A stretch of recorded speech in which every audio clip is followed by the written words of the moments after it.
Coach, what's your level of disappointment with the turnover numbers again?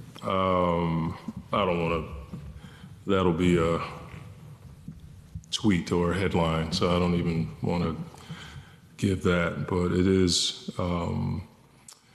something that has hurt us all season long. And when we do take care of it, we have much better chances at success. You can't have turnovers and some of the undisciplined errors we had tonight against a team like that. Ambushing in the backcourt, trying to go for steals, inbounds defense, not being locked in to their shooters and their cutters, and then the turnovers. Because when you shoot 50, 42, and then, 75 is not great from the free throw line, but we shot a great percentage from the field. We just shot ourselves in the foot because we couldn't get enough attempts. And we ended up square on the attempts, but we turned it over for so many points.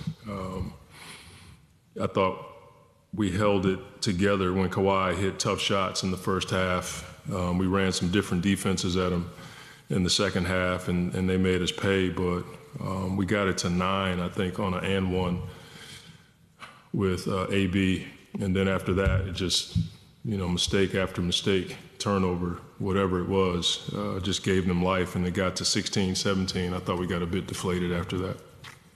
Even in games like this, when you see some of your younger players, like obviously Jay Dyer tonight, but also Marcus Sasser, what do you like about his evolution, and what he was giving you from the offensive efficiency? Yeah, Sass is just one of those guys.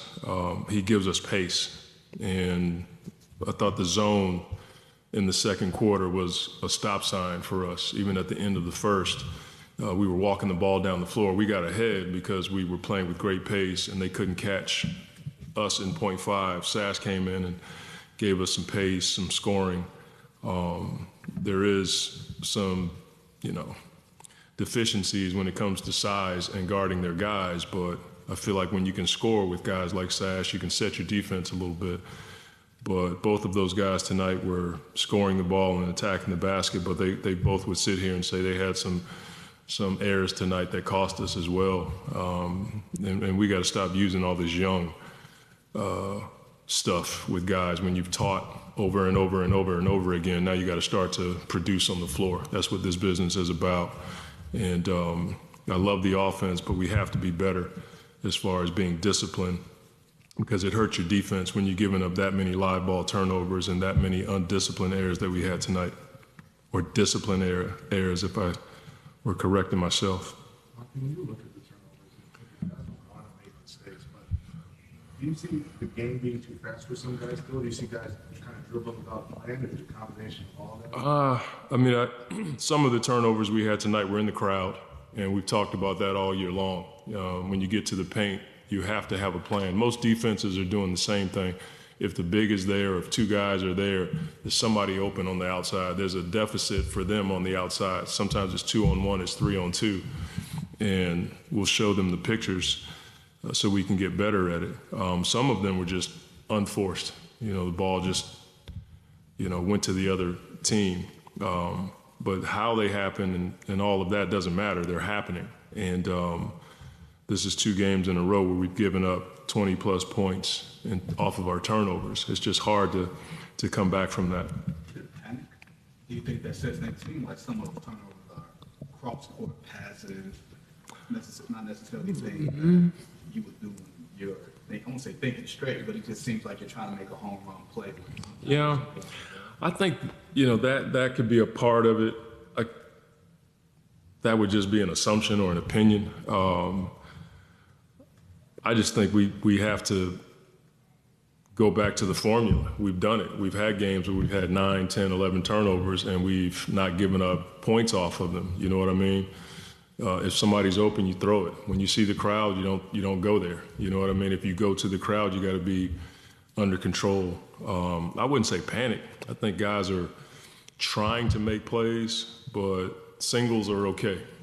Some of those passes are home run passes. We just got to be okay with singles. And I think the more passes we've shown, when we move the ball around the floor, we make defenses work. and we get quality shots. Tonight, we just gave it back to them so many times they didn't have to work. Monty Williams, obviously, is a guy who has always taken care of the ball pretty well. Where is he at? I think tonight was his fourth game. Where's he at, just from a rhythm standpoint, maybe a conditioning standpoint, as he kind of works his way back?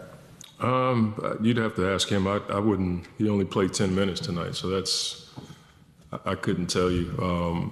From a rhythm standpoint, that group was smaller with he and Sass, so I just decided to go with Sass more because one, it was a bit faster, and two, he was scoring some.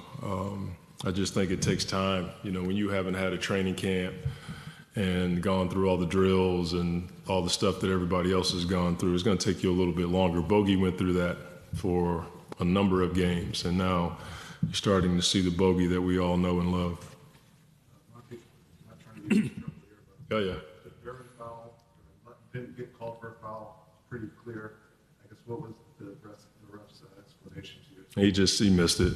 You know, this is one of those times where I can be somewhat gracious to the refs. I mean, that to me is what the game is about. It's okay to admit you're wrong, and he did. He came right up to me and said, "Mind if I missed that? I apologize." And for me, when guys do that, it diffuses the moment. It's when you see a situation where it's a blatant foul and they argue about it. That's when you want to go, I could say something, but he acknowledged that he missed it.